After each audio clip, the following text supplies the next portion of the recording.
according to a Russian Special Forces commander who said Kyiv had sent 11,000 troops into the region with the hopes of taking the nuclear facility. Obviously, Ukrainian forces have not achieved their goal. They wanted to take control of the Kursk nuclear power plant by August 11th. Today is August 14th. Zelensky's blitzkrieg, which planned to seize the nuclear power plant and then enter the negotiations with an ultimatum, has not succeeded. Kyiv deployed over 11,000 soldiers. Most of Ukraine's military equipment that they used in the Kursk region has been destroyed. They have spent all the resources they had.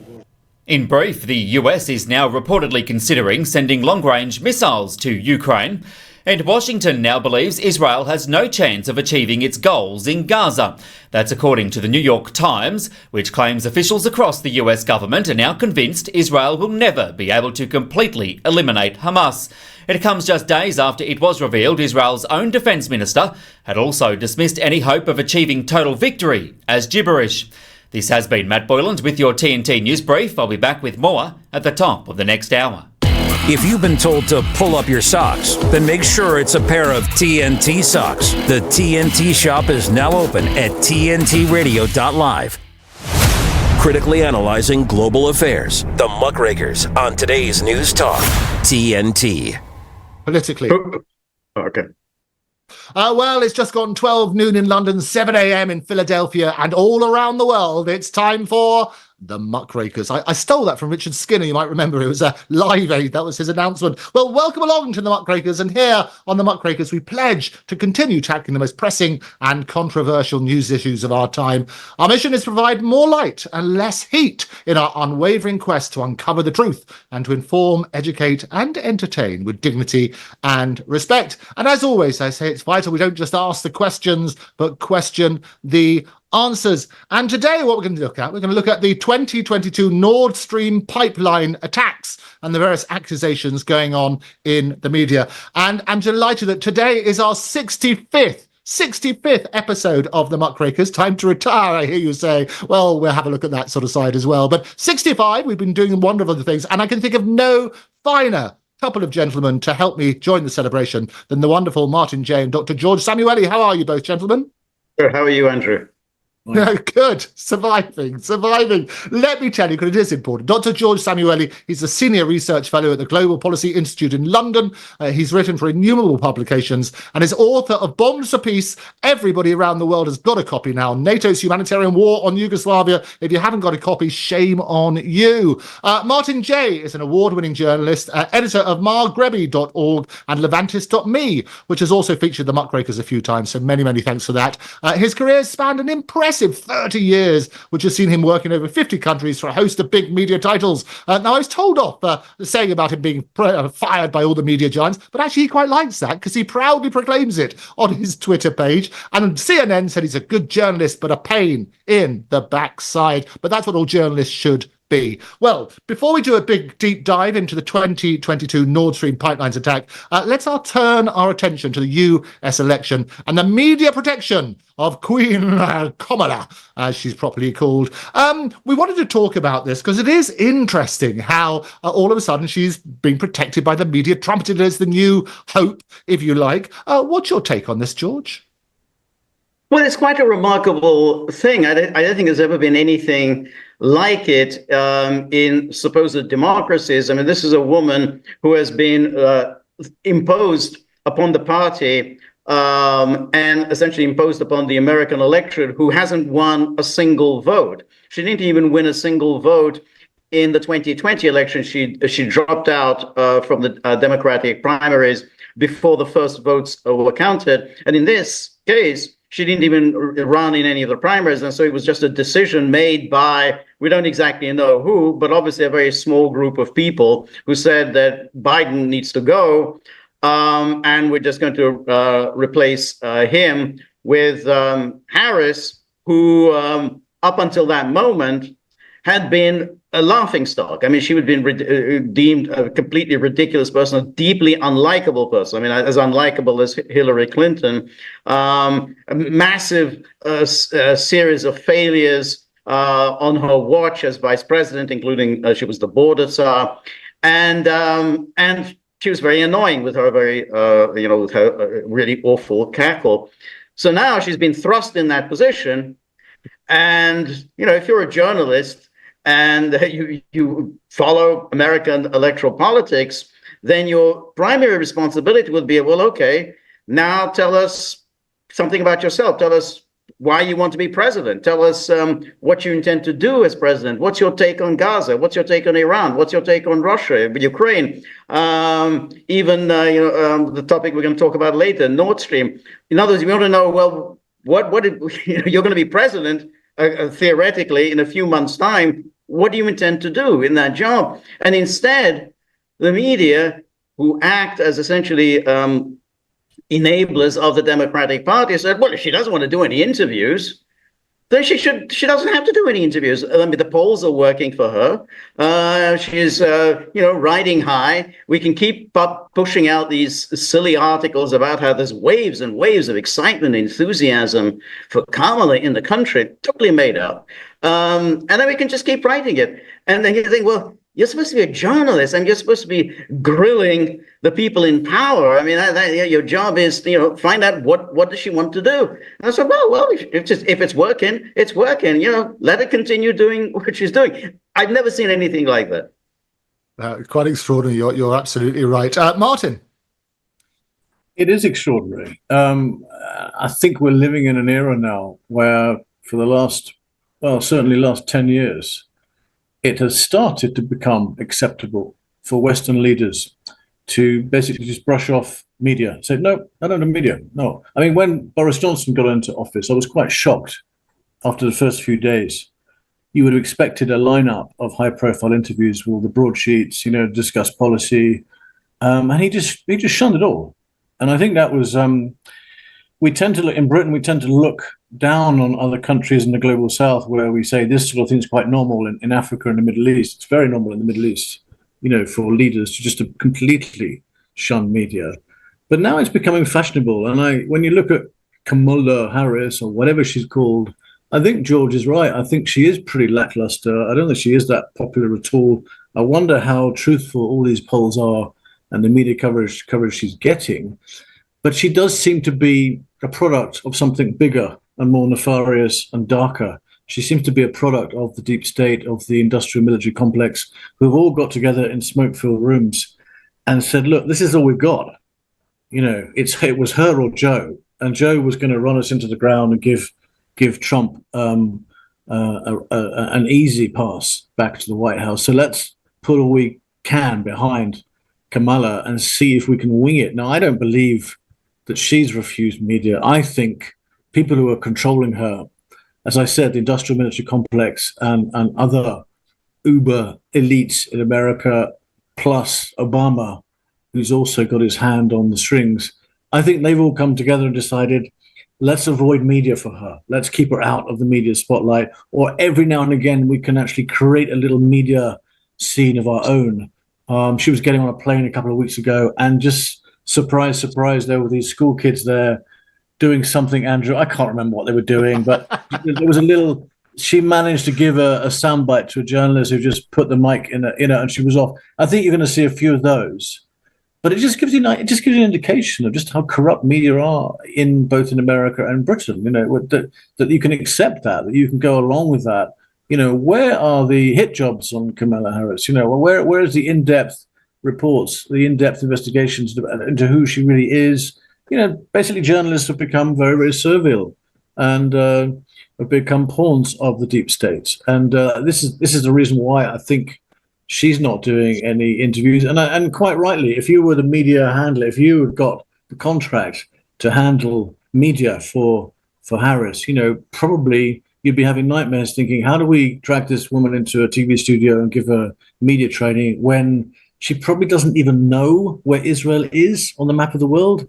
She probably couldn't find Ukraine. She probably couldn't mention one European leader other than Macron. She's just going to embarrass herself. She's just going to fall into a black hole. And pundits in America constantly say, I've heard this since I was a very young journalist, American presidential races are not won on foreign policy. Well, we'll see. I think 9/11 did very well for George W. Bush. I think it's oversimplification to say that.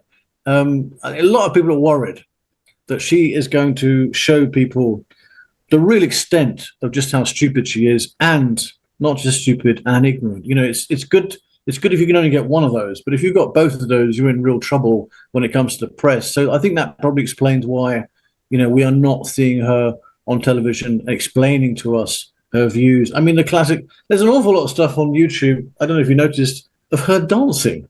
I mean, she's just dancing all the time. It's just clip after clip. She's just dancing all the bloody time, dancing. And not much stuff of her talking, but when she does talk about, when she tries to explain complicated stuff, like what a cloud is, in IT terms, a cloud is this place up there where you put your data, and she can't really do it. She's not an orator. Now, the thing is with Biden is he was talking gibberish at the end. He was not completing his sentences. He was calling his children wrong names and all this sort of thing. But at least there was a contingent level of video clips on the internet of him speaking quite lucidly in the 1980s. He was at some point a good speaker. He was quite articulate. Harris doesn't have that. All she's got is really gibberish stuff of her talking about Ukraine. There's this country in Europe somewhere, and there's Russia, and Russia's a big country, and Russia invaded Ukraine, so that's not a good thing. That's it, really. That's her foreign policy. That's it summed up in just a few seconds. Maybe I didn't get the accent. So I think these polls, which show her neck and neck or even leading Trump, I think if we carry on with the media blackout, I think Trump will actually get the edge. He will start to work on this, and he will start to force situations where she has to face the press. So that will be exciting. But for the moment, they think they can wing this just by switching her off completely. Yeah, it is extraordinary. And there's been some glorious clips out there with Kamala, and that's how you pronounce her name, and her word salad. One of the things I've been determined to do on the Muckrakers is to get her name right, because she spent a fortune and talk about surrounding herself with kids. Well, in the 2016 campaign, she did exactly that and gave all the wrong pronunciations of her name. It is Kamala, as in comma, the punctuation, and la on the end of it. So, but everybody in the media continues to get that wrong. The other thing we predicted. Oh, well, there you go. There's great advice from the Muckrakers. The other thing we predicted was that the orange outlasted Joe Biden in a sort of tip of the hat to the lettuce and Listras. I had this little campaign here on the Muckrakers about an orange and whether that would survive Joe Biden, which would run out of juice first. Well, the orange won. It is interesting because you talk about the media. They have basically said that Kamala will have a debate with Donald Trump twice. Do you think such a debate will change the election outcome, George? No, I don't think it will. But the debate thing is very, very interesting because that one debate that they've arranged was actually arranged between the Biden and the Trump campaigns, and it's supposed to take place on ABC News. And the Trump campaign, I think, perfectly reasonably said, well, I think we should cancel that and arrange some new debates, because that was a different campaign, and we don't agree with this, doing it on this ABC News format. Then the media went into this high dudgeon, again, repeating Democratic Party talking points. Oh, Trump is yellow. Trump is scared. Trump is a chicken. Of course, Trump is never scared of any debates. I mean, he may not be a particularly great debater, but he's not somebody who's actually scared of debates. So Trump then said, okay, fine, we'll have this debate, but I want to have 3 other debates. Which is what normally you have. I mean, normally there are at least 3 presidential debates, at least. And Harris has not agreed to that. And the media are silent about it. The same media that was so indignant that the Trump campaign said, well, let's cancel this debate, which was arranged with Biden, and work out some new debates. No, that wasn't me. This was, absolutely outraged over Trump. Here, there's nothing. You've got nothing in store with the fact that Harris doesn't want to have another debate. So I think there will be just this one debate, which is quite soon, I think in September the 10th, I think, on ABC News. She's not going to do any more debates.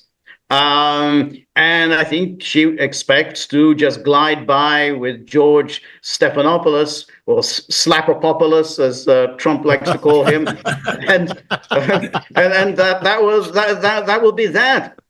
And I agree with Marty. I think they're going to keep her away from any interviews. She'll go on one of these late night comedy shows, the Stephen Colbert, which is just going to be, she'll be basking in his adulation, and that will be that. And it's an amazing thing that something that we simply have no idea what her policies are. I mean, her campaign website still hasn't spelled out what are her policies. What's the foreign policy? What's the policy on Gaza? What anything? So it's all just being put out, like the story, for instance, that she's going to be tougher on Israel than Biden has been. No evidence for that, but it's just a way of actually keeping those Democrats who are unhappy with Biden. Hey, well, we know you're not happy with Biden, but look, Harris is really going to be tough on Netanyahu. She's never said that, never said anything like that. So you can just keep manufacturing this and saying, and like, now we have this economic policy. She's basically cribbed it from Trump, literally. I mean, the whole thing's just been cribbed from him. No tax on tips, no tax on Social Security. And you're saying, Kamala's going to, deliver a major speech outlining her economic policy. She doesn't have any economic policy. So the question is, will this succeed? And I don't know. I mean, will there be any serious mainstream journalists who say, look, this is an insult to us? I mean, what kind of a profession are we in? And will they quit? Or will they just do what they did to Biden in 2020, just allow him to sit at home in his basement and just keep attacking Trump? And that maybe that's the strategy. They just keep, churning out story after story about Trump. Yeah, no, you're absolutely right. Well, what I found, there was a fascinating survey which people should look at. Vincent Pons and Caroline Le Pennec, they did an analysis of 56 different TV debates across 31 elections globally. They interviewed about 94,000 people in UK, USA, Germany, Canada, and a few other countries. And they determined that actually TV debates make absolutely no difference whatsoever. A quick word from you, Martin, before we go to the break. I have to agree with what George said. He really nailed it. And in particular, when you talk about Kamala duplicating, replicating Trump's policies, she's even done it. She even did it with Israel. I mean, she's got nothing to say, but she's got a couple of sound bites. And so she goes on the stage, all those Democrats, bless them, are cheering her. And she said, in Israel, we're going to get our people out. And everybody cheers at that. But that was basically, until a couple of weeks ago, what distinguished Trump was that his number one policy on Israel, was to get the hostages out. And then that was top of the pyramid. Then from there on, we would go further. So she is copying. Somebody has made a real decision. They made a tactical decision, which is that let's try and move to the center ground, replicate as much from the Trump camp, and hope that the debate and the decision ultimately which comes is based on personalities only, which I think is a very, very dangerous game to play. I don't think that's a very smart move at all. My guess is, as a very skeptical, old, seasoned journalist who's seen it all, I'm pretty sure there's going to be one or two staged, scripted interviews coming up, probably with CNN, or where she'll have all the questions beforehand. She'll give it to her experts. They'll media train in the studio beforehand, and it'll be pretty plastic, pretty rigid, wooden, hollow stuff. But that's probably coming in the pipeline, I would imagine. Yeah, well, and talking of pipelines, a beautiful segue. Well, Kamala, I'm sure we'll get on the show, but at some stage we've got brilliant producers here. They work miracles, so act surprised. But talking of pipelines, a drunken evening, a rented yacht, the real story of the Nord Stream pipeline sabotage. That's coming up straight after these messages. I'm Cal Fire Battalion Chief Isaac Sanchez, and normally we like to provide you with tips on how to keep yourselves and your family safe during wildfires. But given the historic impacts that the weather has had on our state this year, we would like to provide you with tips on how to keep yourself safe during extreme weather. If you reside in an area susceptible to flooding, please take the necessary steps to prepare to evacuate if advised. Make sure you've identified at least 2 exit routes out of your neighborhood, as one of them may be blocked or flooded. As the weather develops, remember to check in on vulnerable neighbors and family members. They may need additional time to prepare for evacuation. And just like during a wildfire, if you feel unsafe, please evacuate. You don't have to wait for the order to come.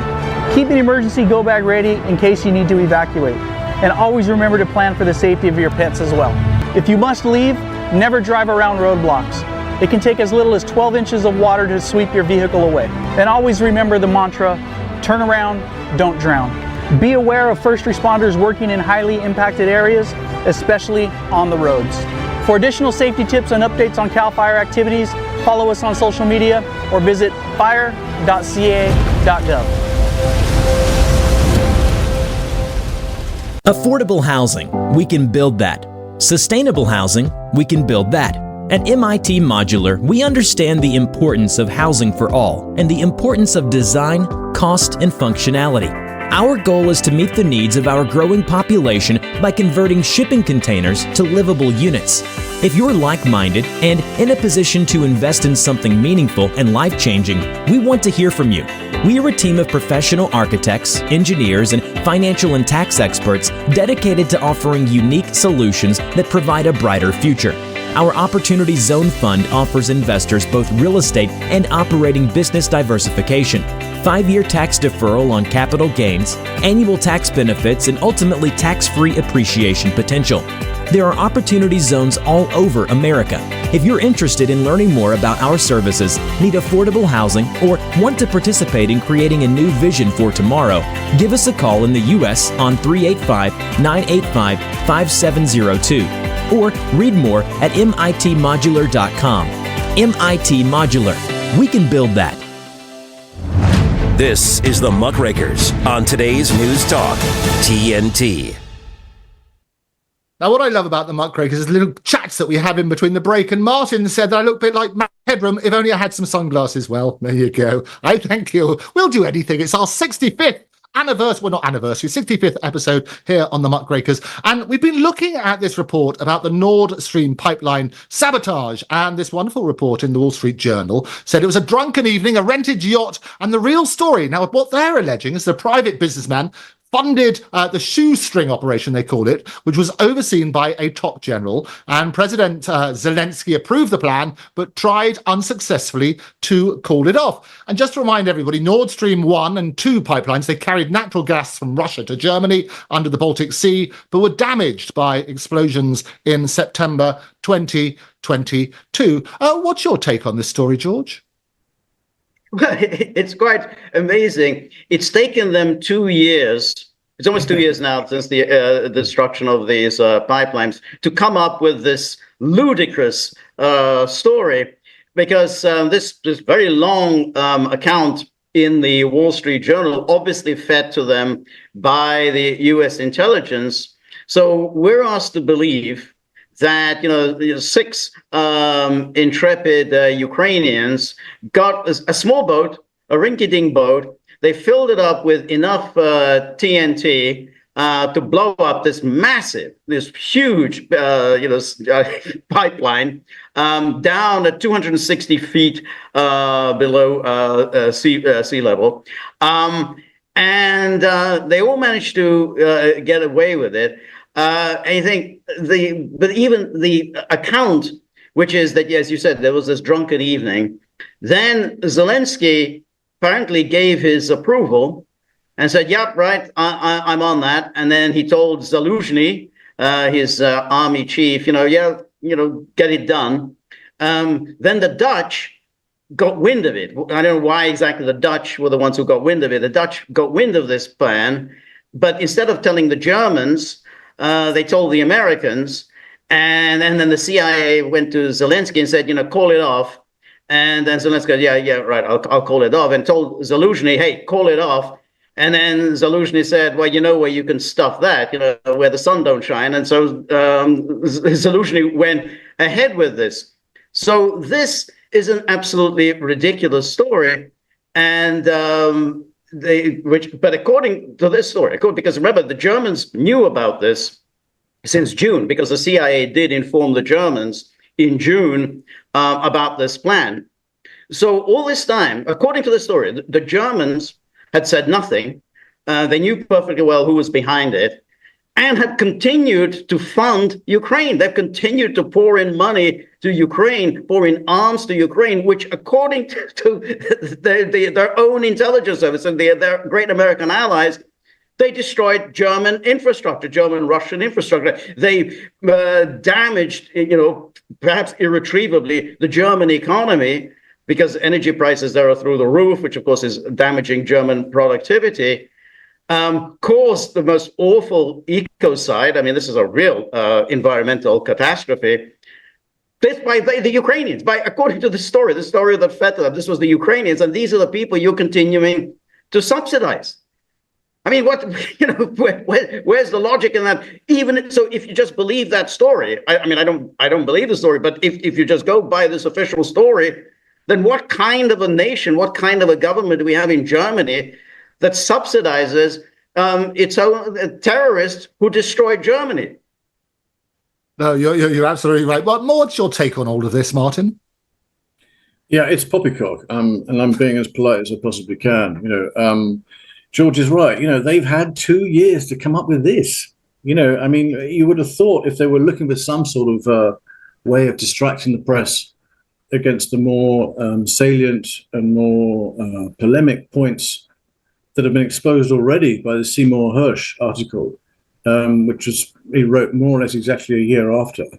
They would have come up with something a bit more quicker and better and more thought out. The idea of this $300,000 operation with just a little bit of TNT and a couple of mates in a dinghy. It's not serious. It really isn't serious. What's really it's far-fetched, and what's less far-fetched, what's much less far-fetched, if you get a lot of geopolitical analysts and energy experts from all around the world in a pub, and you talk to them about Ukraine, what's less far-fetched is that maybe this old rule that I apply to almost all U.S. intervention all over the world which is that U.S. intervention is nearly always linked to energy, somehow to energy. Either the Americans need the existing energy resources, or they're looking for new energy resources, or they need to scupper an existing energy operation that's going on. It's always like that. And what's less far-fetched in this story is, having a long think about the Ukraine war in years to come and getting a helicopter view and asking yourself, did this war start because the Americans deliberately goaded Russia into invading so they could create the pretext of blowing up these oil pipelines? That's not as far-fetched as it sounds. Think about it. Because if we are to believe Seymour Hersh's article, it's incredibly longhand, investigative piece with a lot of detail in it. I mean, fabulous amount of detail. If we're to believe the article, this was an operation that was the bombs were planted on the bottom of the ocean on those pipelines in June during the NATO exercises in that particular area of the Baltics, and then detonated later using buoys and which were dropped by airplanes and detonated by a radio signal. On precisely that in the middle of September. If for this to happen, we should ask ourselves, who are the winners and losers? The winners, by far, by blowing up this pipeline, by far, Andrew, were the Americans. Because what happened almost immediately was Germany, which was quite hesitant at that point, still dragging its feet about how much it wanted to get involved in actually fighting Russia, suddenly lost all apprehension and went full in. And within another couple of weeks, strangely enough, we heard the news from Biden's camp that, actually, now we are selling liquid petroleum gas, to new customers in Europe. Britain is now a new customer, and other countries around the world, because they created an energy crisis, around the world. And even the Qataris, who were asked, probably begged by the British, if I remember, at that particular time, even they couldn't produce they couldn't make up the deficit of these pipes being blown up, because they didn't only just supply Germany. So you have to ask yourself, who are the winners and losers? You have to ask yourself, why would this preposterous story be leaked to the press now? And the answer is clearly to me, Biden is doing some spring cleaning.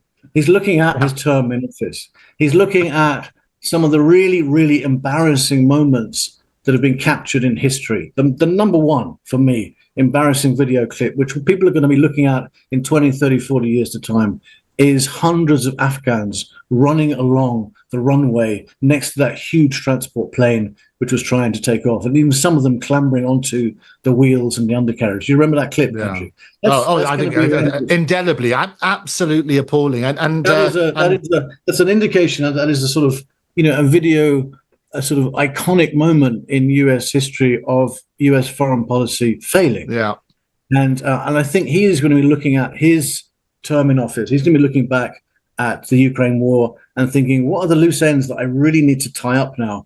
And his experts have come back to him and said, well, we've got to do something about Nord Stream.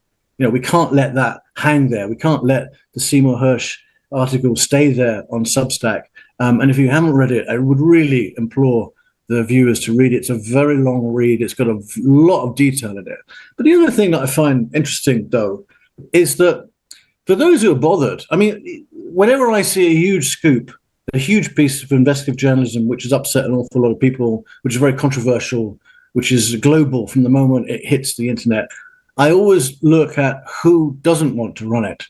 And if you look at the Seymour Hersh investigation into the Nordic attacks, which he very, very cleverly details as being a co-op, a joint operation between US Navy SEALs and the Norwegian Navy.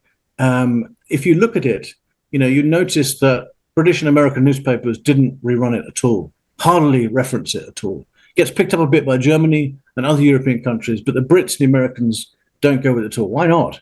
Ask yourself that, first of all. You're always saying, ask the deep questions. Well, we should be looking at that. Why didn't they look at it? If you want to Google, for people who are skeptical, who want to do some late night Googling, it does pay dividends.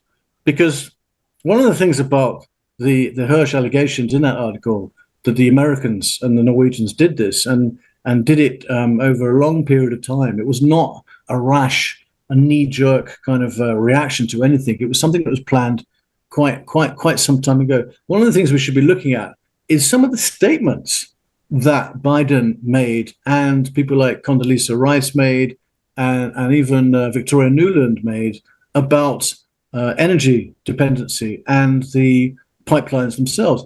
Just 2 weeks before the Ukraine war actually started, just 2 weeks before, Olaf Scholz, German Chancellor, was in Washington and was looking pretty uncomfortable standing next to Biden. And Biden told a journalist, listen to this quote, he told a journalist, if Russia invades, that means tanks and troops crossing the border of Ukraine again. There will no longer be a Nord Stream 2. We will bring an end to it. And then he was asked how you could do that, as the pipeline was under Germany's control, obviously. And he replied, we will, I promise you, we will able to do it. That's pretty sensational. I mean, in terms of, smoking guns, I don't think they come more damning than that. It's basically the US president is saying those pipelines are going to be dust. And when you look at the new deals and how the energy market was shaken up and LPG producers in America really cashed in, because the price doubled or tripled in a very quick space of time. George will correct me on that. But when you look at how much they cashed in, and this kind of statement, and then even go back to 2014, I find, the smoking gun goes a lot further than that. Condoleezza Rice, of all people, who not many people know, did an internship in the European Commission when she was very young, when she just left university. So she's liked in Brussels. Former US Secretary of State in 2014 talked about energy dependency and talked about some of the things which irk Americans around the world. She said, you want to change the structure of energy dependence. You want to depend more on the North American energy platform. You want to have pipelines that don't go through Ukraine and Russia. For years, we've tried to get the Europeans interested in different pipeline routes. It's time to do that. That was in 2014, exactly the same time where Americans were meddling in the internal politics of Ukraine and installing their own guy there. And that's really where it all started. So there's a lot of damning quotes out there. There's another damning quote, which I can't remember off the top of my head, from Victoria Nuland, who basically supports the same idea. Said these pipes have got to go in one way or another because we don't like them. It's not good for American business. And, it's only a question of time.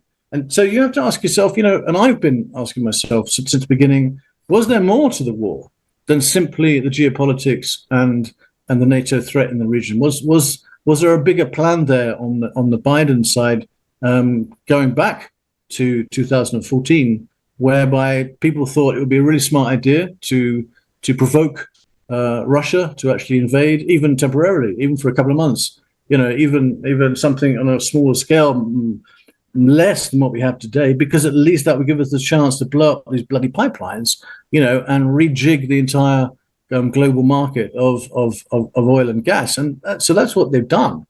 And I think this latest ruse by Ukrainians, I think that's just a debt of honor that Zelensky is paying the Biden administration. Probably that was part of the plan. Probably they had it chalked up, on the last page. At some point, we need to get something in the papers which then Zelensky could deny, which at least creates some sort of smokescreen, for some of the journalists who are on our side to write up.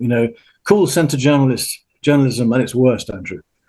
Yeah, I think some fascinating points. And I've said many times, energy and oil is sort of right at the heart of most of the conflicts. If you look at the real reasons that things are going on that sort of basis. What's your thoughts on that, George? Well, I wouldn't quite put it like that, because there's no shortage of energy in the world. I don't think that was really the problem. I think there's a deeper issue which the United States had been concerned about since the end of the Cold War, which was a union between a Europe led by Germany and Russia. So that would be a kind of the basis of a serious economic partnership. Again, European manufacturing know-how, particularly German manufacturing know-how, combined with Russia's natural resources. And obviously, Russia is very rich with oil and coal and natural gas. And this was a nightmare for the Americans. This is something that they were very concerned about once the Cold War came to an end, because, hey, well, what's to stop Russia and Germany now becoming partners? They had been partners in the past and were sabotaged. And so I think that the Americans really, from 1991 on, sought to sabotage this German-Russian partnership. And I think NATO expansion was a part of that, because Germany essentially has simply been unable really to articulate what it really wants to do. I mean, does it want to go on sticking with America, the policy that was foisted on them, since Konrad Adenauer, and then every single subsequent chancellor followed, or we have to keep in with the Americans. We can't ever fall out with the Americans, even when de Gaulle kind of offered Germany a partnership, so let's make a European partnership. No, we got to stick with the Americans. So that was Germany, and then again, and the Americans really began pushing for this NATO expansion, knowing that eventually Germany will be forced to make a decision. So if you go back to 2002, when Gerhard Schröder was Chancellor of Germany, he not only came out against the Iraq war and said, we are not taking any part in this adventure. He said to the Americans, you're not going to use any of your assets in Germany to go to war in Iraq. You can't use your forces. You can't use your equipment. We're not going to allow you to do anything. We're not going to transport anything from here to the Middle East. That was Schroeder. That was Germany was then put down a marker, and it could have been a crucial moment for the future of the world, for German-Russian relations.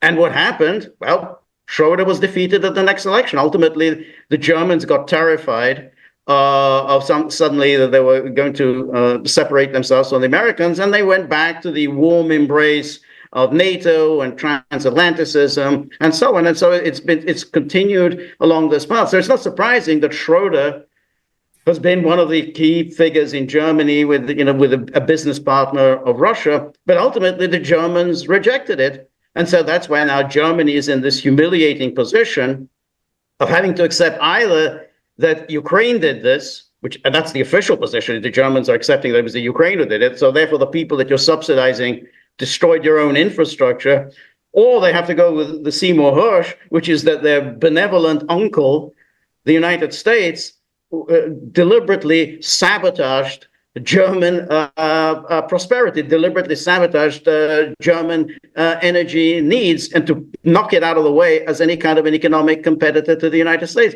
So that's the humiliating position that Germany has got itself into, because it chose essentially, or you could say at best not to choose, or it chose to stick with the Americans. And hence when Martin talked about that meeting at the Oval Office, when Biden said with Chancellor Scholz standing just a few feet away, we will end it, as if Scholz isn't going to have any say in the matter. We Americans are going to end your energy plan. We're going to destroy your property, and you don't get to say anything about it. So that's the humiliating position the Germans have found themselves in. Yeah, some fascinating points. We're going to continue looking at who might have damaged the Nord Stream gas pipeline straight after these important messages. As a combat wounded veteran, I know how hard it is to come home and build a meaningful life. When I was in Iraq, our vehicle was hit. A rocket-propelled grenade exploded right under my seat. Traumatic brain injury, a fractured pelvis, severe burns. They didn't think I was going to make it. I had to learn to walk again and live with the scars, both visible and invisible. DAV helps veterans like LaToya get the benefits they've earned. They help more than 1 million veterans every year in life-changing ways. With DAV on my side, I was able to pursue my dreams. If my story can touch a heart, it can change a life. My victory is overcoming my wounds so I can help other veterans. LaToya Lucas, may your victories inspire many more. Support more victories for veterans. Go to DAV.org. She used to dance and dream of a better life, a brighter future. Today, thanks to Children International and friends like you, she dances for the world. Together, we give children in poverty a chance to set their sights high and achieve their dreams. Learn more about Children International and join us in our life-changing work at children.org today. This is the Muckrakers on today's News Talk, TNT. Well, a very warm welcome back to this very special edition, the 65th edition of the Muckrakers, with me, Andrew Eborn, Dr. George Samueli, and the wonderful Martin Jay. And we're looking at the Nord Stream gas pipeline, and Zelensky has continued, and his team continue to insist that it was the Russians who did it. What's your take on that, Martin? I just can't understand how anybody with any intelligence, higher than room temperature could see Russia being the beneficiary of such a stunt. It doesn't make sense financially. It doesn't make sense geopolitically. It doesn't really make sense on any level. And I think when we talk about this pipeline, it's easy to kind of move on and talk about freedom of speech, because really this whole pipeline story it's really about fake news. And there's been an awful lot of fake news which comes from the Ukraine, indirectly and directly from the Ukrainians' own US-built disinformation propaganda unit. And I can see it, I can spot it, I can taste it a mile off. And the problem we've got in Britain and America is that the percentage of journalists who are more than willing to write up stories which correspond with the narrative is now almost 100%. I mean, it's 99, 98%. There's hardly any journalists out there that are even prepared to take a step back and look at really these stories from an objective perspective and look at all the usual suspects and ask all the normal difficult questions. We've moved on. We don't have that period in journalism anymore where journalists want to do their job. They've become establishment from being anti-establishment 30 years ago. And this story is very much about this. This latest offering from Zelensky is preposterous as it is ill-timed. And as like so much news which is coming from Ukraine at the moment, I've been watching in the last few days the Kursk incursion, and I've been fascinated by the poor quality of the reporting by Western media, how fundamental, I mean, truly gargantuan, fundamental pieces of information are missing from the Kursk story, which, the worst, most inept journalist in the world would know. I actually wrote an article a while ago, people can Google it if you want, which argued that war journalism was actually the easiest and sloppiest and lowest hanging fruit of all kinds of journalism you can imagine. Because as war journalists, you really don't have to do your job at all. The job comes to you. The bodies fall in front of you. The rivers of blood, the explosions, the bombs going off, the bullets flying. You don't really have to even leave your hotel. It's all there. It's pretty hard to ignore it. And it's amazing how, as war correspondents, we are not tested. We're not pushed further and further to go beyond what is really the easiest form of journalism, I argue in one of my articles. And this is a good example about this. How do you omit from reporting on Kursk the number of casualties on the Ukrainian side? This is something which is completely omitted. We have no idea. We have claims on the Russian side that it's something like a couple of thousand men which have been killed on the battlefield. But that's not being reported by Western journalists at all. And there's a reason for that. The Ukrainians have made it very clear to the few lucky ones that got the passes, that got onto the tanks and went with them, that was something that wouldn't be reported on. And so what is the Kursk story? Is it real? Is it fake news? It would be nice to have some analysis on the Russian side. There's a few theories being thrown around, which by one of the main ones is that the military hierarchy in Russia are a bit disappointed with Putin and let the Kursk invasion happen so that it would push him further to think more about escalating the stakes himself and hitting the West even harder. Another theory is that it was deliberately allowed to happen because a lot of the frontline troops, the hardened troops that were sent there on the Ukrainian side, came from the Donbass. And now the idea is, can we allow the Ukrainians to come in this enclave, close it off, encircle it, and then maybe take all of the Donbass, first of all, and then secondly, perhaps go back for the Ukrainians in that Kursk region and finish them off. These are all ideas, that you can find, which have been floated by various geopolitical analysts, but they're not being reported on. We're not getting the truth. We're not getting even something even close to the truth in Kursk. So I wonder if, going back to your story about the pipeline story and the Russians blowing it up, it's frankly embarrassing to be a Western journalist and to read that line being pushed so fervently by the Wall Street Journal and the New York Times, and even the Guardian, which just completely ignores the Seymour Hersh investigation. It's almost as though it doesn't exist. A guy who's an award-winning journalist who has excellent sources and, is always dismissed by now mainstream media because he uses these anonymous sources. Well, anybody who's my age, who's covered anything, will tell you that really good journalism usually comes from anonymous sources. You have to protect those people. They've got livelihoods, they've got jobs, they've got kids in school, and they've got a whole career in front of them and a pension. And you're not going to get that really salacious material from people lower down in the ranks. The leaked documents, which is what Hersh got, which got all the detail, came from somebody very high up, but he gets hit by that. That's the thing that people use as a weapon to put him down. But for me, the story really is a story about fake news. Okay, George? Right. No, I think that this story of the pipelines is obviously fake news. I wouldn't put the Kursk operation in that category because I think this is still the fog of war. It's not at all clear what's going on here, what the underlying strategy is, and it's basically still there. And I think it is a big deal that Russia has been invaded. I mean, Russia, this is something that hasn't happened since World War II. The Ukrainians have invaded it. It's now day 11.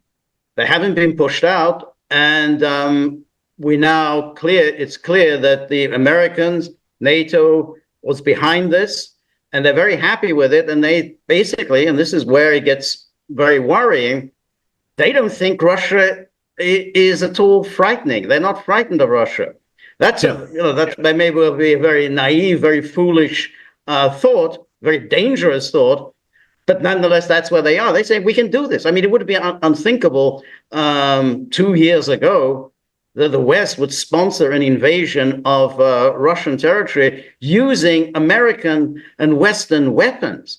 And now there's the story today that the Americans and the Biden administration is going to be sending long-range missiles to Ukraine to be used on the F-16. So the F-16s are now going to be operational, and they're going to be using long-range missiles. So that, in other words, the Americans have now said, yeah, fine, deep strikes into Russian territory, we're okay with that. So that's a big deal. I think that's a very serious development, and I think it's worth saying. Well, look, we just don't know what this means, but I think it's quite ominous. What we had expected to happen, which is that Russia would just simply sweep them aside, because we'd all been led to believe that Russia is has a huge military in its reserves, and therefore they can just simply undertake this operation as well as the Donbass operation. Well, that hasn't happened yet. It may happen, but it hasn't happened yet. And the Ukrainians are digging in, and we wouldn't have expected that.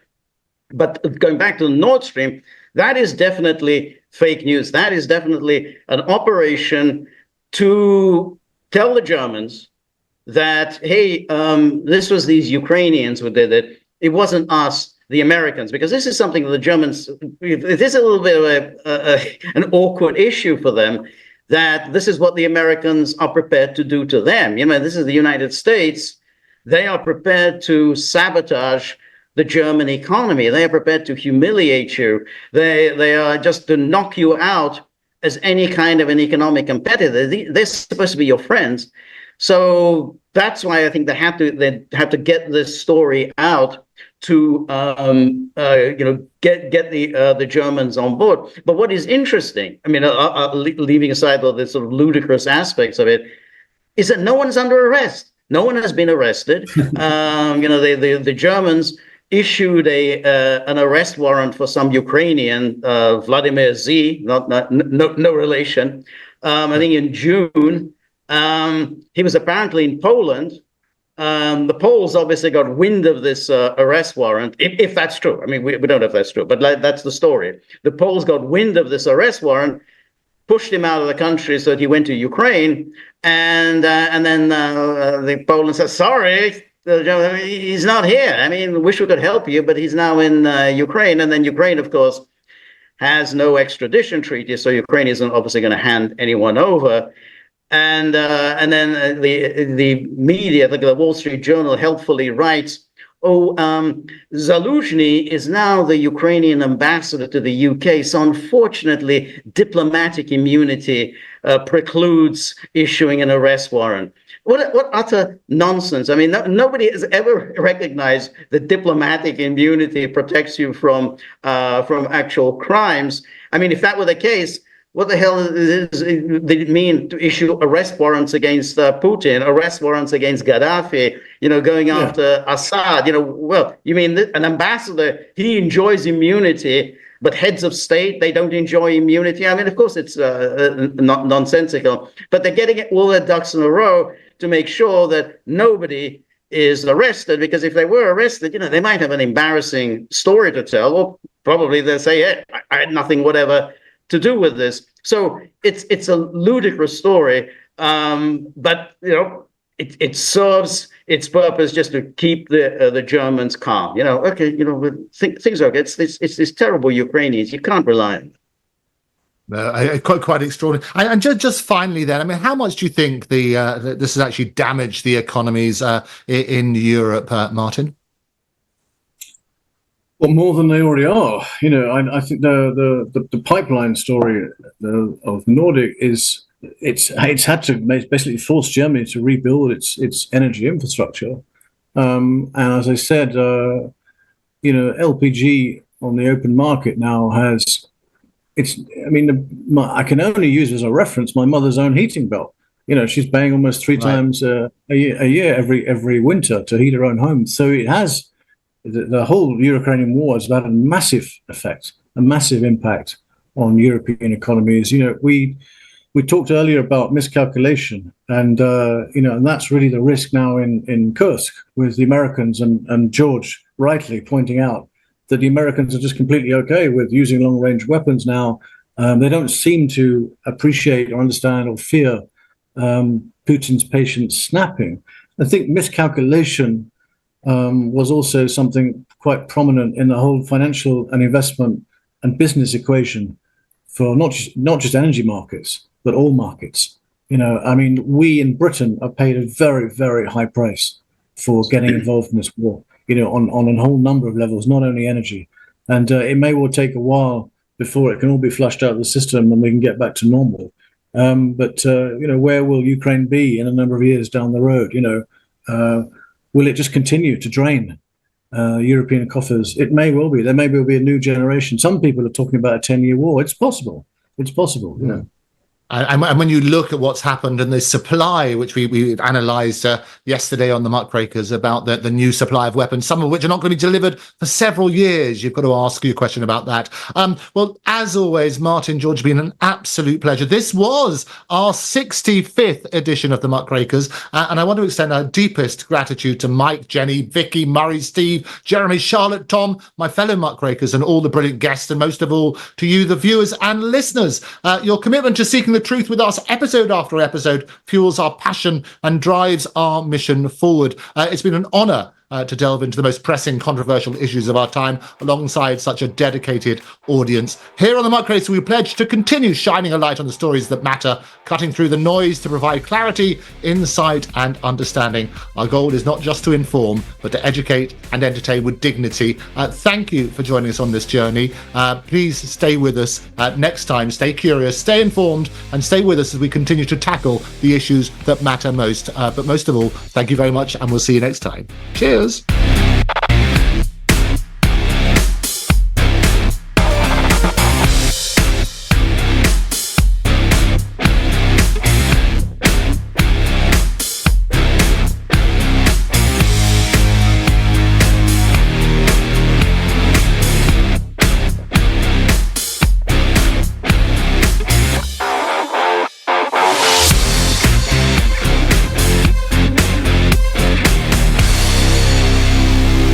Replay of this hour, go to episodes at tntradio.live.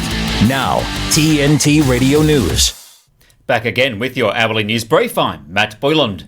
Ukraine's blitzkrieg in Russia's Kursk region was coordinated with the West.